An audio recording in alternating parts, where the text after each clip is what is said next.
Welcome to the Black Table on the Black Star Network. I'm your host, Greg Carr.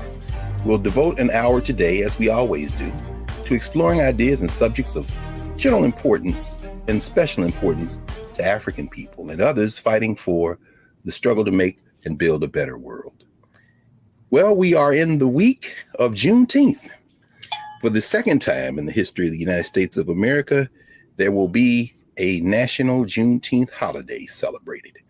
We are very excited about that here at the Black Table. In fact, so excited that we have lined up a couple of guests to help us think through the history of Juneteenth and the meaning of Juneteenth, the first of which will help us put it in an international context and help your celebrations really pop. And then we'll get into the deeper significance of Juneteenth as it relates to Texas, the history of the United States, and the future of the United States. So let's start with some basic facts. On June 19th, 1865, Major General Gordon Granger, accompanied by troops from the United States Army, by some accounts, as many as 3/4 of them, people of African descent, men of African descent, rode and sailed into Galveston Bay in Texas and issued General Order Number 3, declaring that not only was the war over, but that enslavement was over. And the following year, the first Juneteenth celebration took place. And that was on June 19th, 1866. Now, it's very important to understand that Juneteenth is folded into a constellation of Emancipation Day celebrations around the hemisphere. Usually in the Caribbean, those celebrations congeal somewhere around the first or second week of August.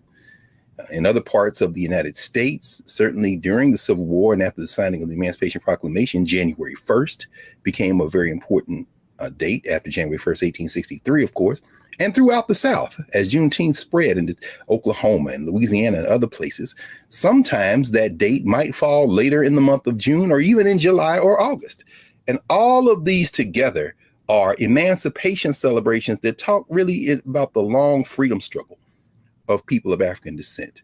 And of course, in Texas, we saw Juneteenth, thanks to a brother, Representative Al Edwards, become a state holiday in 1980. But of course, we're talking about it now in the context of the United States and a federal holiday, because in May 2020, George Floyd lost his life in Minnesota. But what many of you know, because we know our brother Roland Martin, the founder and leader of the Black Star Network, graduated from Jack Yates High School, as did George Floyd. What many of you may not know is that Jack Yates, the high school that Roland graduated from, that George Floyd graduated from, Felicia Rashad, Debbie Allen, so many others graduated from, that school is named for Jack Yates, a formerly enslaved African who came to Texas, like George Floyd's family did, from North Carolina, and was one of the formerly enslaved Africans who bought land and in 1872 created Emancipation Park, where the first Juneteenth was celebrated in Texas, in that part of Texas, in Houston. Well, when George Floyd lost his life in May 2020, the Great Reckoning began to flood into the streets of the United States and around the world. 2 years later, or actually a year later, the President of the United States on June 17th, 2021, created a Juneteenth holiday. Actually, I was actually there for that bill signing, and nobody believed that there would have been a national Juneteenth holiday had people not been out in the streets for a whole year before. And this little kind of symbolic gesture opened up a new conversation around race and around power, around enslavement, around national memory. And so today, we couldn't think of anyone better to think about Juneteenth, the rituals of Juneteenth, the significance of Juneteenth, than a sister who enters this conversation from a very unique point. She is a naturopathic doctor, physician. She is an entrepreneur and institution builder. She is a 5-generation herbalist. She is a remarkable thinker, institution builder, cultural worker, and Dr. Sunyatta Amen, who joins us now. And in addition to everything else, she is the TEO of Calabash Tea and Tonic, an institution here in Washington, D.C., and through the internet worldwide. She's going to help us think about Juneteenth in a very special and very specific way. I want to bring her to the Black Table and welcome her. Welcome, Dr. Amen. Thank you, Dr. Carr. Thank you for having me. I'm so honored to be here with you. Yes. No, I mean, thank you. I mean, we have a lot of, next week we'll talk to Gerald Horn, our friend Gerald Horn, who's going to walk us through the history of Texas and Juneteenth and all that. But today we were like, okay, everybody's going to be celebrating. And of course, our people have been celebrating all along in Texas with the barbecues and the foot races and the pageants and the games. But the food is significant in all human rituals. And people now who are stumbling around in the stores trying, well, I want to celebrate Juneteenth, or I want to honor Juneteenth. What do they eat? I mean, what do they do? We said, let's get Dr. Amen to talk about this, because you published recently an article in the Washington Post, actually, I guess it was last week, where you talk about the significance of some of the Juneteenth foods as they relate to the celebration and the culture, and particularly the concept of these red foods. But we want to talk about that in the next segment. What I hope you'll share with us today in this first segment a little bit is more about yourself. I mean, we know you obviously from a lot of work, whether it be CNN or the Washington Post, whether all the institution building you've done, your president. But tell us a little bit about Dr. Sunyatta Amen. Wow. What an intro. I appreciate that. I am a fifth generation herbalist and the descendant of Maroons, two sets of Maroons. Maroons from the Great Dismal Swamp here in the United States, and Maroons that are Jamaican. And I believe that kind of puts me in like this really awkward, strange space of being a cultural custodian. And as much as I tried to run from that as a young person, I was like, I don't want to do this work. I mean, I grew up in a health food store. My dad is an ethnobotanist by training, who also trained in Cuba in school there, at university in university in Cuba at a time when Cuba was extending invitations to high school and college students to come there for university. And the last thing in my life I wanted as a young person was to do this work, was to be an herbalist, was to, be centered in building community. And I know that may sound strange, but when your parents are activists, it's like, oh, here we go, another march. Or I hope you don't mind, because I know we had you a couple of years ago talk to the freshman class at Howard University, and 1,500 students that you talked to. I mean, everybody was wrapped in attention, and their parents and their parents' parents know your family, because it wasn't just any health food store, wasn't just any herbal store. Say a little bit about that practice that you were literally born into one of the most important institutions, not only in New York City, but really in the diaspora as it relates to this work. Could you say a little bit more about growing up in that particular store and what that work looked like? I was definitely the free labor in my parents' shop. And that's to say, that's what community is about. A lot of times, the spirit of entrepreneurship is the seeds are sown. And that's what we talk about when we talk about self-sufficiency and revolution and freedom as is celebrated during Juneteenth is our connections to our community, our business community, et cetera. I mean, that's where we see the dust ups, right? Like in Oklahoma, in Tulsa, and, is in North Carolina, is when we are connected through business. And so growing up, as I said, not realizing how pivotal my parents and the folks that continued that work would be in Harlem. My dad opened in the early 70s a place called Black Pyramid. I guess pyramid wasn't black enough. I don't know. Well, either way, it became legendary. When you say Black Pyramid, certain people start, oh, really? Oh, yeah. So, right. And the offshoot of that was Tree of Life. Yes.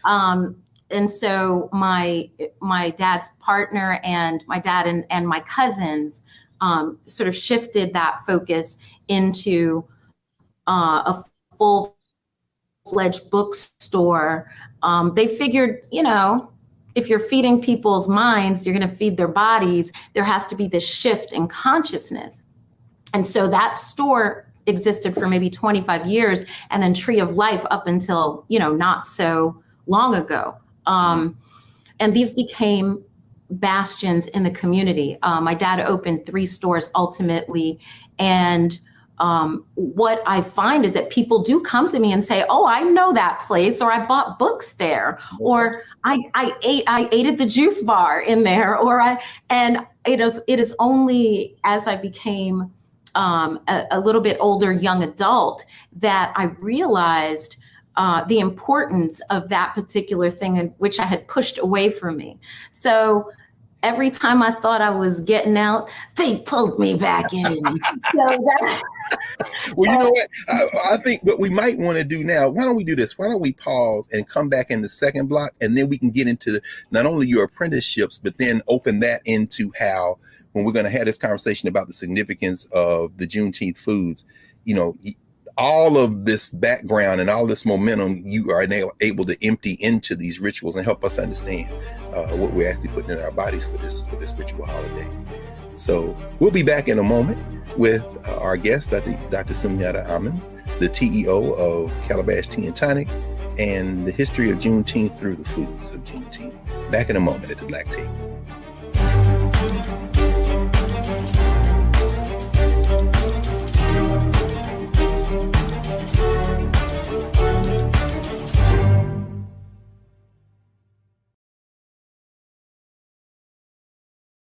Hello, I'm Isaac Hayes III, founder and CEO of Fanbase. Listen to what I'm about to tell you. The window to invest in Fanbase is closing. We've raised over $10.6 million of our $17 million goal. That means there's room for less than 6,370 people to invest in Fanbase for the average amount. The minimum to invest in Fanbase right now is $399. That makes you an owner in Fanbase today. Go to startengine.com/fanbase to invest. Why? Because current social apps have taken advantage of users for far too long, with content suppression, shadow banning, harmful racist content, and no real tools for monetization and equity. Fanbase has over 1.4 million users and counting, allowing anyone to reach all their following and monetize their content from day one.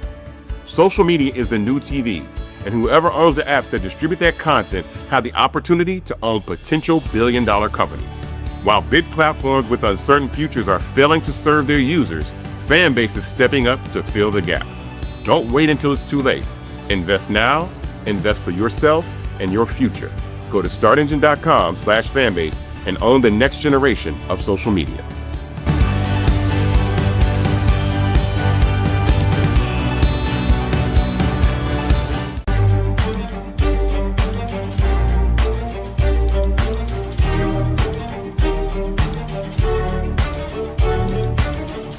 Welcome back to the Black Table. I'm Greg Carr here on the Black Star Network. And Dr. Amen, our guest, Sunyatta Amen, when we paused, you were telling us how you tried to get out, but they pulled you back in. I love I've seen you lecture and have interaction with audiences where you talk about, that apprenticeship literally stained your fingers. I mean, you're working in talk to us a little bit about that. I was the golden seal girl. I was the person in charge of bagging, ginger and golden seal and turmeric. And so sometimes I go to school and my fingertips would be like yellow or red. And people are like, what the heck kind of thing are you doing? Do we need to call children's services? What's wrong with this child's fingers? No, what's going on? Well, even the other students were like, I think, I heard that she's that, they got some stuff in there. They got roots. Oh Lord. So they had you pegged for a witch as a child. But I never, students always talk about this when they mention you. They say, you told them you almost never got a cold or never got a cold. I still have yet to remember a cold I got or sick in any capacity. My classmates would get full blown, chicken pox, different things that go around. I just never got sick. And I attribute that to probably breathing in all those fumes of things as the child labor. Right now, the folks who work at Calabash with me never get, and they don't notice it until I said, did you notice that you haven't been sick this whole year? And they're like, oh, you're right. And I'm like, you're welcome. But exactly. I mean, but and then of course you go on to get professional training. You are a licensed naturopathic physician. And I think about the fact that you always talk about decolonizing our tongues. And part of that is restoring us to our natural health. I mean, people think, well, I eat this because it tastes good. But you always remind us, and I'm there because, I'm drinking out of my Decolonize Your Tongue. Okay. I got to rep, I got the maroons. Oh, the maroons. Look, I started to rock my original Maroon 5 joint because I know we're going to talk about that a little bit later in terms of foods of resistance or even now. But, you're constantly reminding us that what we put in our bodies, makes all the difference. And so, could you talk to us a little bit about the significance of food in the body, and particularly for people of African descent, as we begin to think about those formerly enslaved people who never stopped practicing health with the foods that they ate? Absolutely. I'm so glad you brought this up. And so many of your students, by the way, from Howard come into the shop all the time.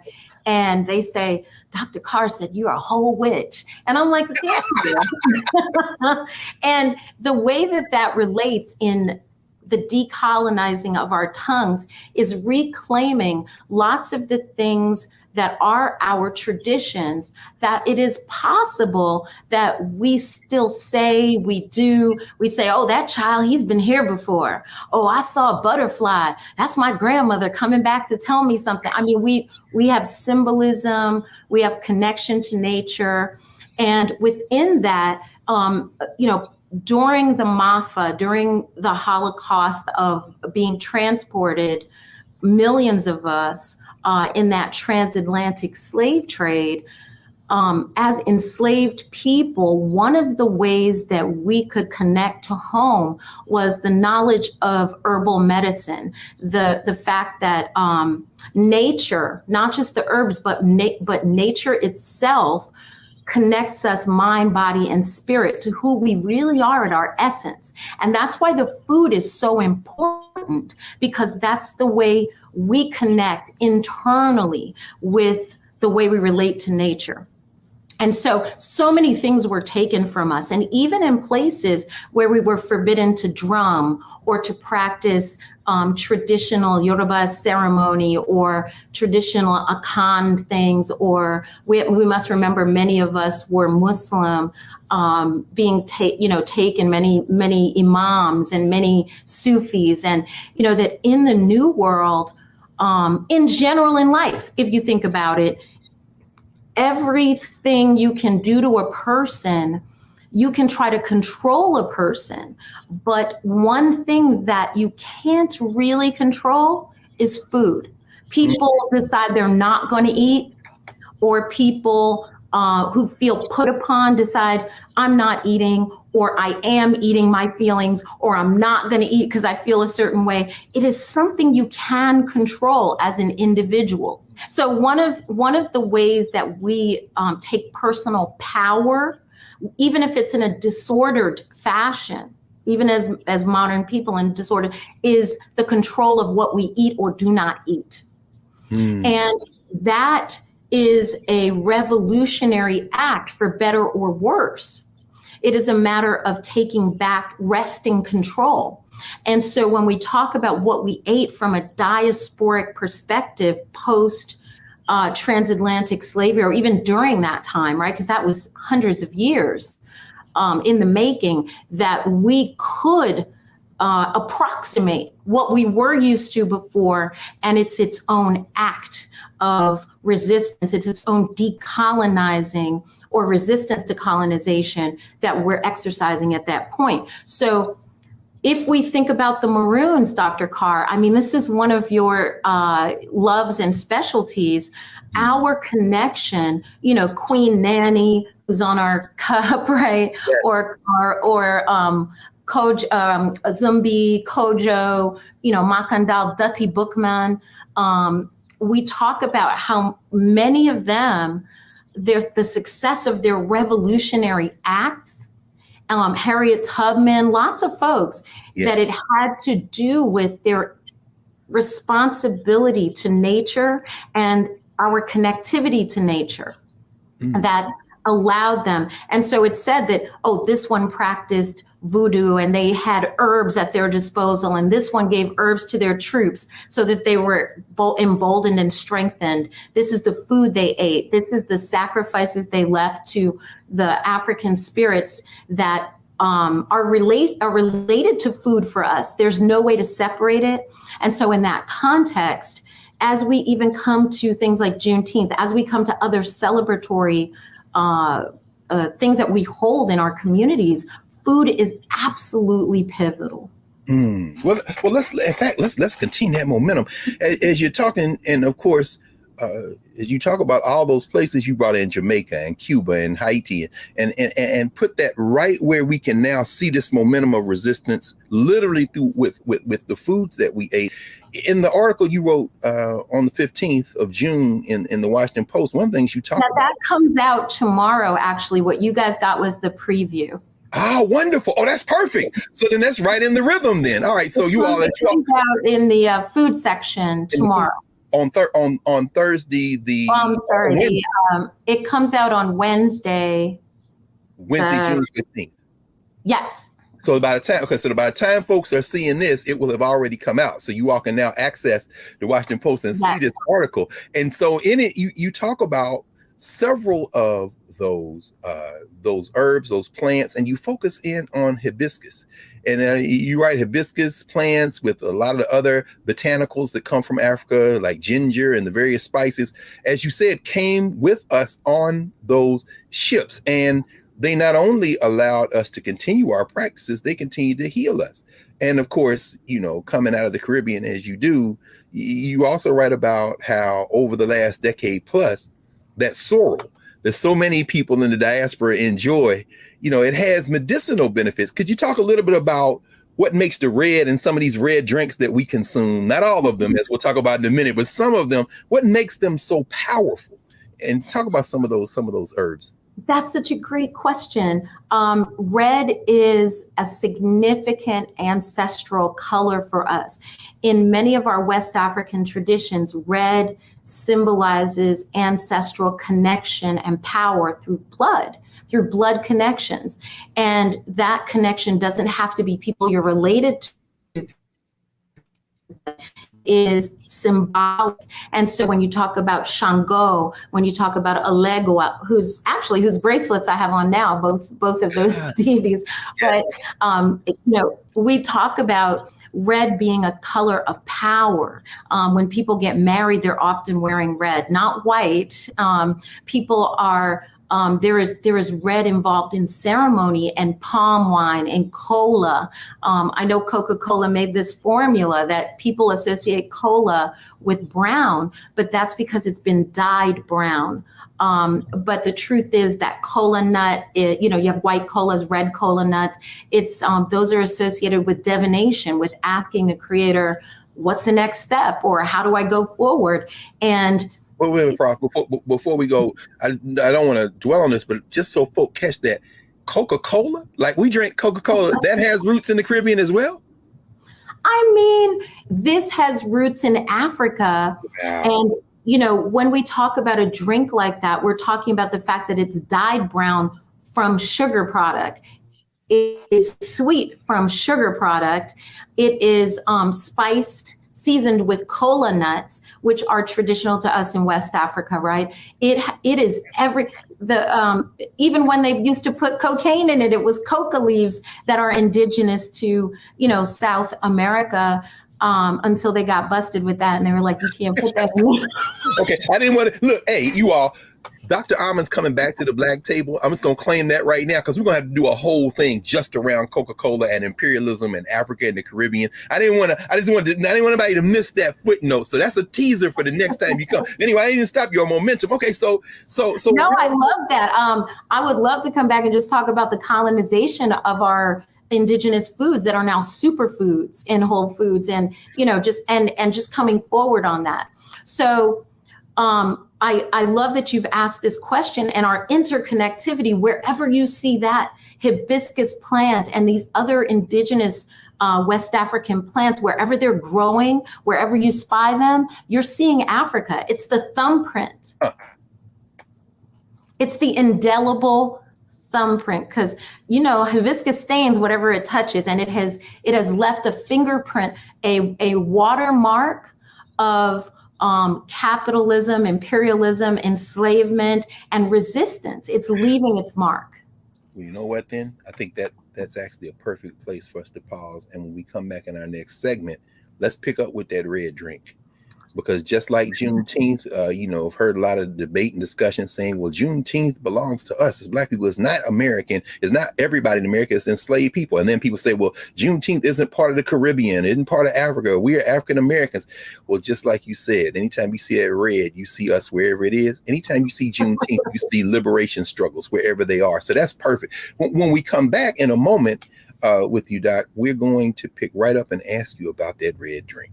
We're going to ask you about not only its significance, but where we see it, how it connects to Juneteenth, other red drink options. And for those of you who have read the Washington Post article, Dr. Amen includes a recipe on how you can brew your own up. But we'll be back in a moment here at the Black Table, Black Star Network. Back in a moment.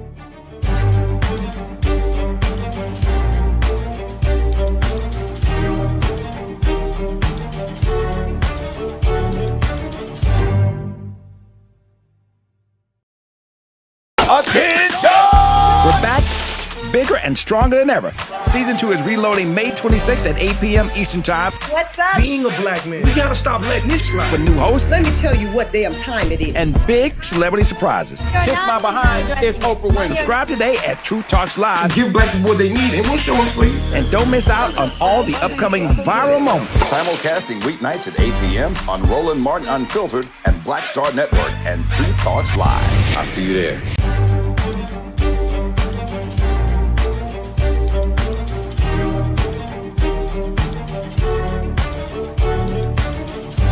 Welcome back to the Black Star Network. Here we are with the Black Table with our guest, Dr. Sunyatta Amen, TEO of Calabash Tea and Tonic. And when we left, you led us right up to the door of that red drink that we see proliferate in Texas. And these Negroes is barbecuing whole hogs. They out here doing all kind of, walk us through some of that food, Dr. Amen, because, in addition to being intimately familiar with the foods of Africa and the diaspora and what is good for us, you also talk a lot about the things that aren't so good for us and how sometimes mixing those things together can have detrimental effects. But talk to us a little bit about this red drink that we see. Red drink, fantastic. Red drink is pivotal to any celebration. As you look throughout the diaspora, you will see red drink appearing over and over in different forms. This has everything to do with our connectivity with West Africa. So this, everywhere you go, let's deal with Africa in general, right? I have a list here for you, right? We have Bissap in Senegambia. We have sorrel in the Caribbean. We have Rosella in the Horn of Africa and Italy. It spread to Italy. And the Middle East, they call it Rosella, or so-called Middle East arbitrary geopolitical term. Yes. Let's not forget that. Yes. In Egypt, you're going to call it karkade. Oh, that's my favorite. Yeah, anytime we go to Egypt, I know you've been there many times, me too. We get off the plane looking for that karkade. And they're ready to give it to you because No question. It's a celebration that you're coming home. Yes. And people, we always warn the folks to travel with us. If you're on blood pressure medicine, you better be careful, because if that thing starts tasting good to you, it can mess up your medication because it lowers your blood pressure. It certainly does. It's a vasodilator. It opens the blood vessels and it releases heat from the body. It's a coolant, as they call in an herb. There are certain herbs that are coolants. And so this throws heat off of your body. And that's one of the reasons why it remains popular in tropical and subtropical regions. And as we look at it translating over into different drinks here, but even used hibiscus is associated with cooling, with healing, with our ability to survive in inhuman conditions, to be worked to death on plantations in high heats. So I still have some more. Yeah, So I don't want to interrupt you. So some of these other regions, like what's the name? What other names do we have? So in Central America, it is called Agua Fresca de Jamaica or Jamaica. And so it's called Jamaica because that was one of the main landing points of hibiscus and other herbals. And I assert that not just because my parents are Jamaican, but I assert that there's a history of maroonage in Jamaica and that connection from Queen Nanny and Cudjoe and all these other folks. And when we talk about their mastery of herbal medicine is because it was one of those places where the drum still existed and our connection to traditional spirituality, which includes herbal medicine. There's no way to separate it. So we also have in Brazil, we have vinagrera. It can be found everywhere. I mean, you see it over and over again. And as you mentioned, Dr. Carr, things that are great for us and some things that aren't so great. Hey, there's life. So yeah, wow. And then so then the folks brewing that red drink in whatever form they brew it in Texas, celebrating Juneteenth, are cousins with all these other folks. We are all cousins.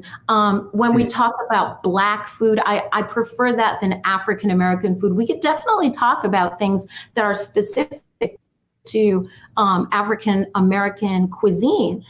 But we need to remember that we are one family, and you'll see these themes over and over again. And it's an opportunity for us to understand each other and create those linkages, to link back. We were separated. It just depends on where those ships landed and, having been stolen from another place. And so we are also very connected. It's amazing. So when we think about that, like barbecue, Dr. Carr, you mentioned barbecue for Juneteenth. Yes. The very word barbecue comes from the Arawak, the native Caribbean, of which, the Carib Indians, as we will call them, right? Carib Native American people, Arawak. Their word for barbecue is barbacoa. And so that's where the word barbecue came from, or barbacoa. And so we can't separate at all. Like there's no way to separate our intrinsic relationships with Native American people that we interblended with, literally, and then also from each other as descendants of African, stolen folk. So, oh man, I'm just so excited thinking about this because so many of us don't realize as Black people how connected we are and how far back those traditions go. You wrote about all that red food that is associated with Juneteenth: strawberry pie, barbecue, red rice, watermelon. Watermelon is so important to us, and watermelon's gotten a bad rap, Come on, redeem watermelon for us, Dr. Amen, today. Don't be ashamed of that watermelon, y'all. There are people who say they won't eat it in public around mixed company. In mixed company, they will not eat it in certain settings. I've seen people eat watermelon with a knife and fork, my hand to God. If they're I know. You petty bourgeois Negroes, put that knife and fork down and eat like your mom and them used to eat that watermelon. Why is watermelon so important, Dr. Well, here's the thing.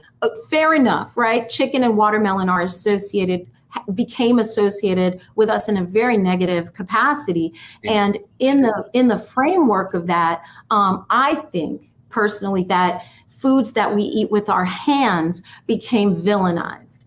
So, things with a bone in it, things that we pick up and eat, it seemed déclassé because you're not using continental table manners, with a knife and a fork, which is more of us decolonizing our tongues, pushing away from that and using our hands, learning to eat fufu, learning to eat collard greens, picking it up. You go to some place in the South, people say it tastes better when you pick it up with your hand. And that's because that's the way we traditionally eat. All over the world, people do that, and so when we look at our traditions of red foods, red velvet cake and red punches, you go to the Caribbean, you got fruit punch served to you when you first get off the plane, just like you do in Africa. You get the kerkade, you get the sorrel, you get the bisap. In the South, we have our own traditions. And, you know, parts of my family that are from North Carolina went to Texas. And so you find that interconnectivity of people back and forth, where red is a celebration. It says joyful resistance. It says we are still here and we deserve joy. And in the context of that, you know, commercial enterprises like how we mentioned Coke and other makers of soft drinks and hard drinks, right? So non-alcoholic and alcoholic drinks really started to recognize these Black folks like this red drink and red foods. Yes. Let's see how we can color things with as much red as possible, whether it's candies and the Skittle and the, you know, all of this stuff, you know, the red sodas, Big Red and Kool-Aid. Oh my God. You're hitting too close to home, Doc. You're hitting too. I mean, as a child, I'm thinking about Red Hots. I'm thinking about those. In fact, it got so bad that we used to go to the store and we would ask for the candies and the Kool-Aid by the color. Just give me the red. You want the red or the? So are you telling me that this is deliberate? This was a deliberate marketing campaign. Well, think about the fact, Dr. Carr, that we don't describe it as a flavor. No. It's not cherry and it's not strawberry, you know, and it's not hibiscus flavor. It's red flavored. Right. That's how much we love the color red, especially in the drinks and the candies, like being associated with it's in our soul, it's in our DNA. It's one of those DNA memories, those places that are buried deep in us. So a company can sell you those little nasty, you remember those little links that sat on the counter? Yeah. You know, growing up in New York, we had the bodega and they had the little, you know what I mean? Yeah. And it pulled it out of the thing. I was like, what is that? What is that? And look, all the hood joints, I know, because all our Philly fam lived in Philly for a long time. Them quarter waters, it's a reason they colored that way. You write about that in the article. The quarter water. You got the Kool-Aid is a red. It's not even called the color it is. Kool-Aid doesn't call it red. My God. We call it red. We call it red. Water ice in Philly. What y'all call it in New York? In Philly, they call it water ice. But they push it. Like the Italian ice. Yeah, Italian ice. But it's like, you call it by the color. Give me the red. I want the blue. I want the red. Get the you red. know, and you could tell because everyone would walk around with a red tongue. Oh, no, you know, their tongue and their mouth was red. We didn't care, you know. And so when we talk about large food corporations recognizing our love for these things, Juneteenth factors into that, in that so much of our celebration there in the Caribbean with sorrel and you know, pushing into our northern loves for red, it's like they say, oh, wait a minute, we can market this as a thing specifically to people of color. You know, why don't we, when we come back in our last section now, why don't we come back with the implications of this? Because as we know, this is all new territory for us. These rituals that you have practiced and seen and inherited from the Caribbean, from Latin America. Now this one here in the United States, Juneteenth, has been nationalized and in a kind of struggle over what it means to remember what it means. And we already see the first forays into our community from these corporations as it relates to Juneteenth. So why don't we, when we come back in our last segment, help our viewers think through what it means to celebrate Juneteenth through the food, what it means to protect and extend our traditions, and how we can link our institutions so that we can always preserve the best of these rituals. So we'll be back with Dr. Sunyatta Amen, and we'll be talking more about Juneteenth and these foods at the Black Table. Back in a moment.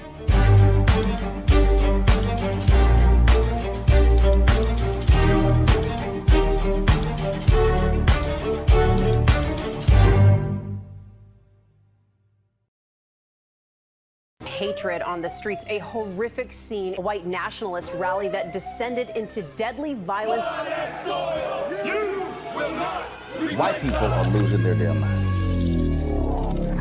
angry pro-Trump mob storms the U.S. Capitol. We've seen shots. We're about to see the rise of what I call white minority resistance. We have seen white folks in this country who simply cannot tolerate black folks voting. I think what we're seeing is the inevitable result of violent denial. This is part of American history. Every time that people of color have made progress, whether real or symbolic, there has been what Carol Anderson at Emory University calls white rage as a backlash. This is the rise of the Proud Boys and the Boogaloo Boys. America, there's going to be more of this. Here's all the Proud Boys, guys. This country is getting increasingly racist in its behaviors and its attitudes because of the fear of white people. The fear that they're taking our jobs, they're taking our resources, they're taking our women. This is white fear.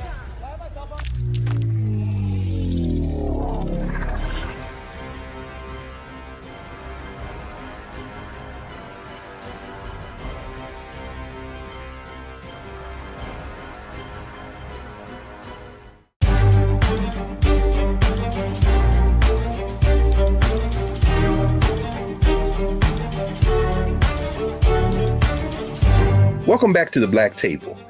Greg Carr here on the Black Star Network, and we are honored today to be joined by Dr. Sunyatta Amen, who is really helping us think through not only the history and meaning of Juneteenth, but the rituals, the foods, the icons, the shrines, the totems, everything culturally that is connected not only to that holiday, but it connects us as people to the best in our traditions. Dr. Amen, you know, we're now both witness.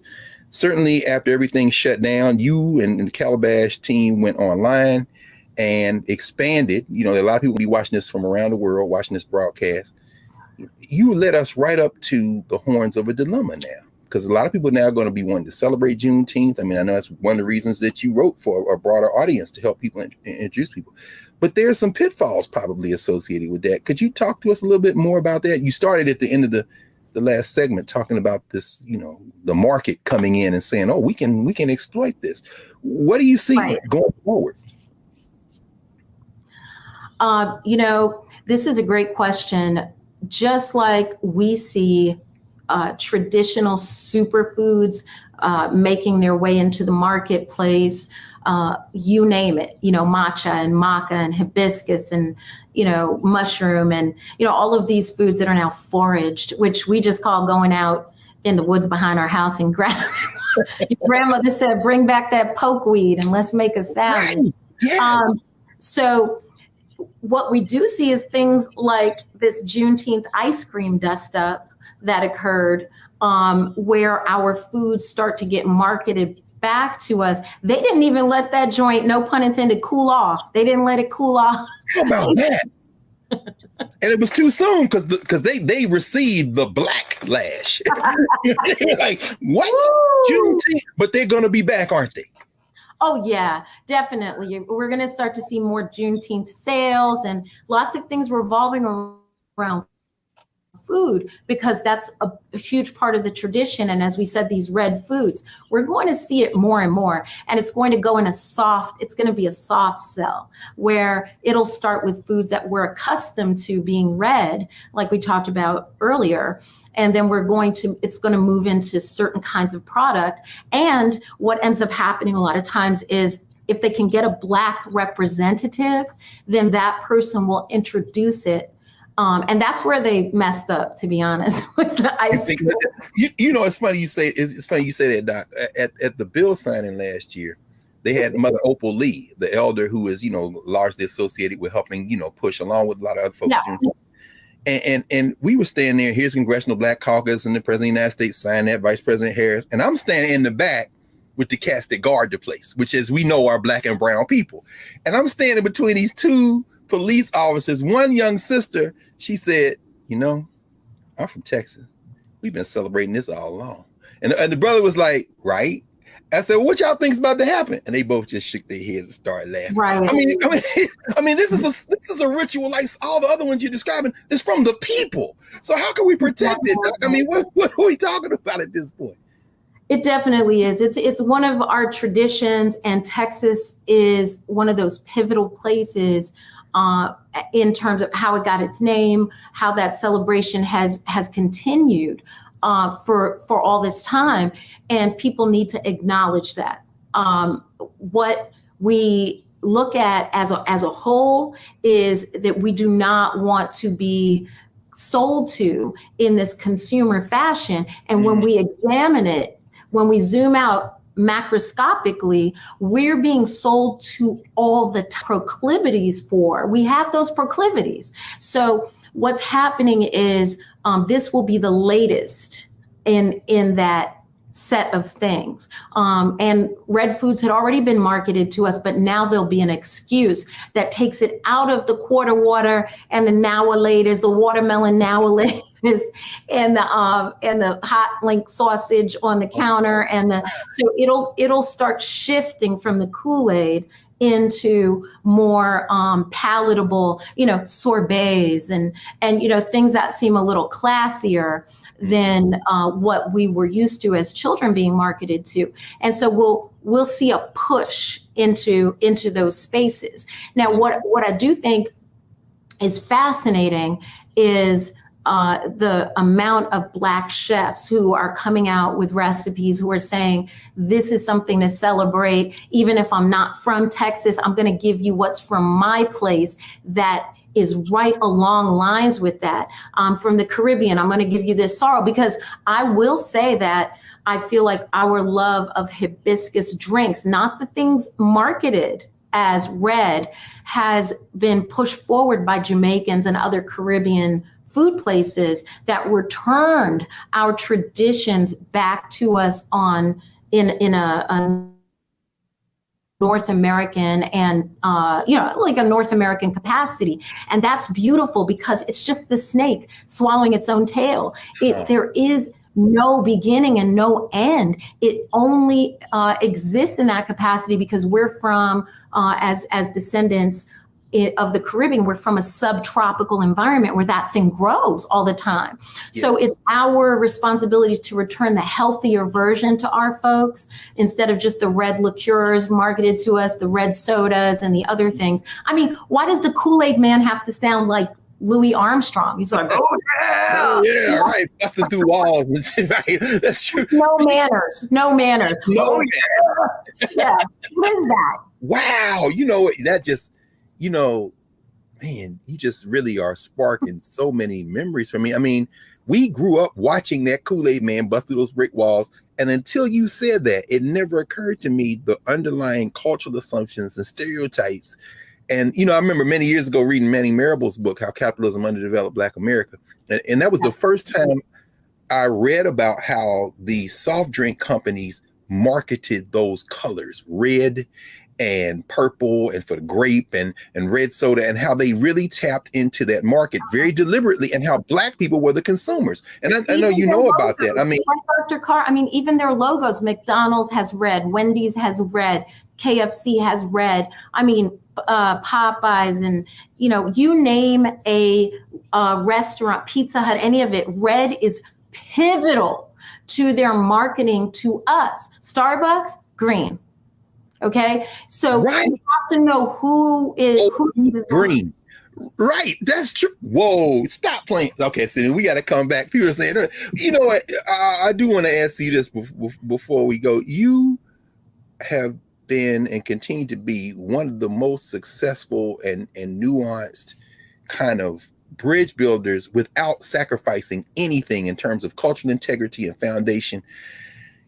Help us think through what we should be looking, not only what we should be looking for, but how we can meet this moment in a way that enhances our communities. I mean, you're always looking to teach, regardless of anybody's background, their culture, and we know that this flood of commercialization is coming. How can we, what should we do to meet this moment? And what are you all doing? In fact, at Calabash, you're an institution builder, you're an entrepreneur. How should we move in this new environment? This new Juneteenth environment? This is fantastic.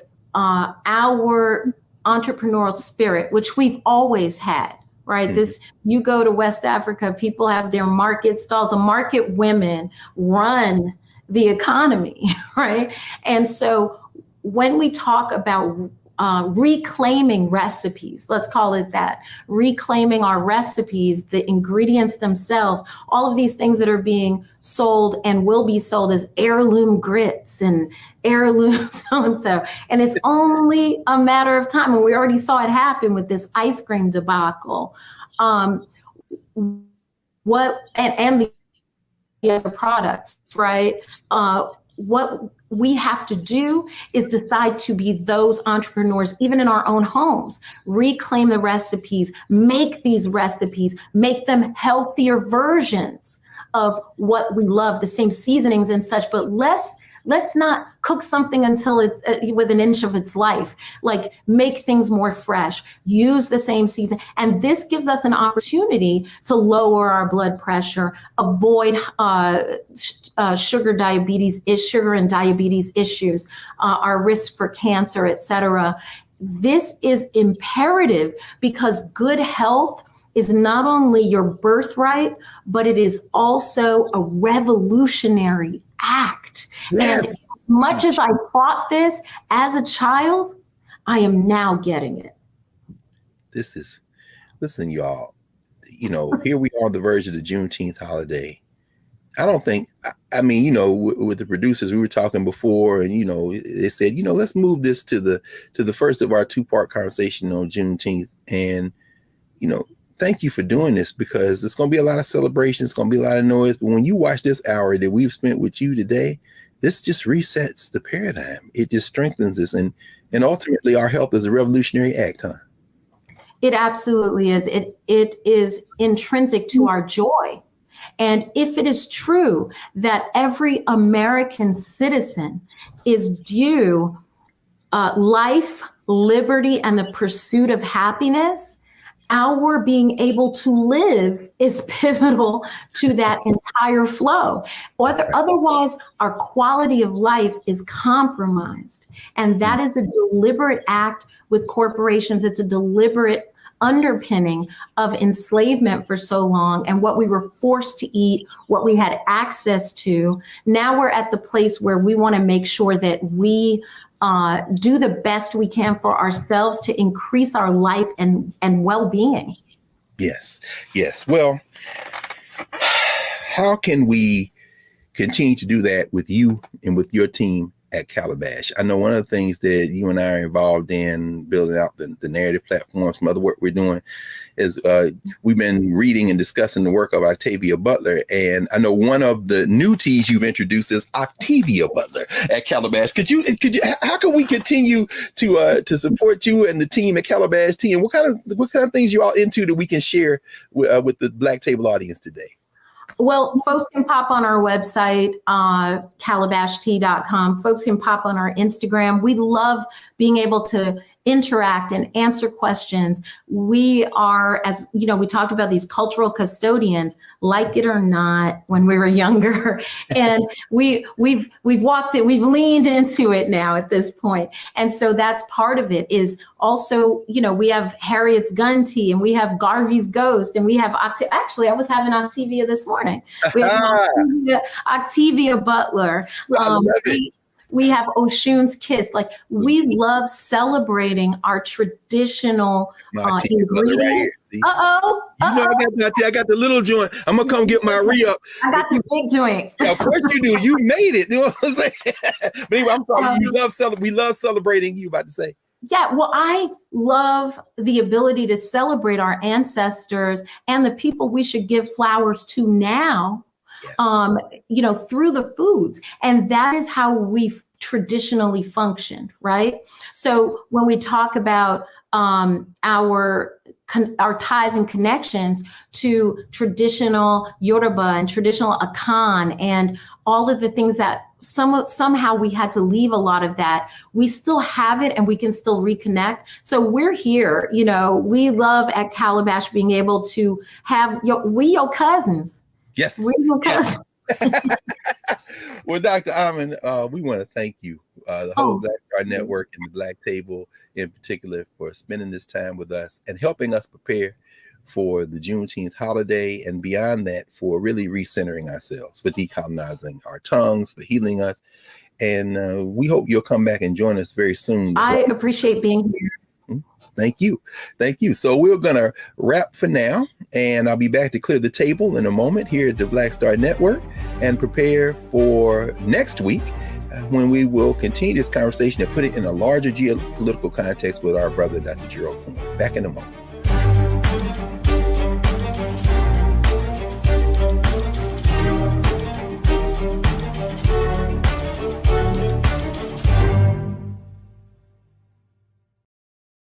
We begin tonight with the people who are really running the country right now. Now, Trump is often wrong and misleading about a lot of things, but especially about history. Donald Trump falling in line with President Elon Musk. In the wake of the unsettling news that MSNBC has canceled Joy Ann Reid's primetime show, The Readout, Roland Martin and the Black Star Network would like to extend an invitation to all of the fans of Joy Ann Reid's MSNBC show to join us every night to watch Roland Martin Unfiltered, streaming on the Black Star Network for news, discussion of the issues that matter to you, and the latest updates on the twice impeached, criminally convicted felon-in-chief Donald Trump and his unprecedented assault on democracy, as well as co-president Elon Musk's takeover of the federal government. The Black Star Network stands with Joy Ann Reid and all folks who understand the power of Black voices in media. We must come together and never forget that information is power. Be sure to watch Roland Martin Unfiltered weeknights, 6 p.m. Eastern at youtube.com/Roland S. Martin or download the Black Star Network app.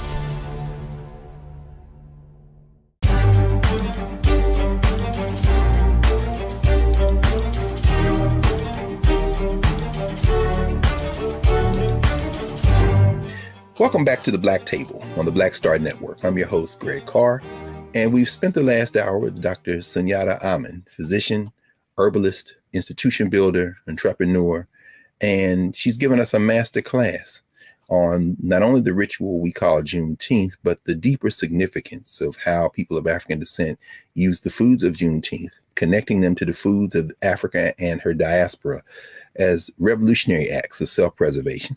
One of the things that when you visit Sunyatta's store, when you visit her institution, Calabash, when you walk in, anyone who greets you will say, "How can we heal you today?"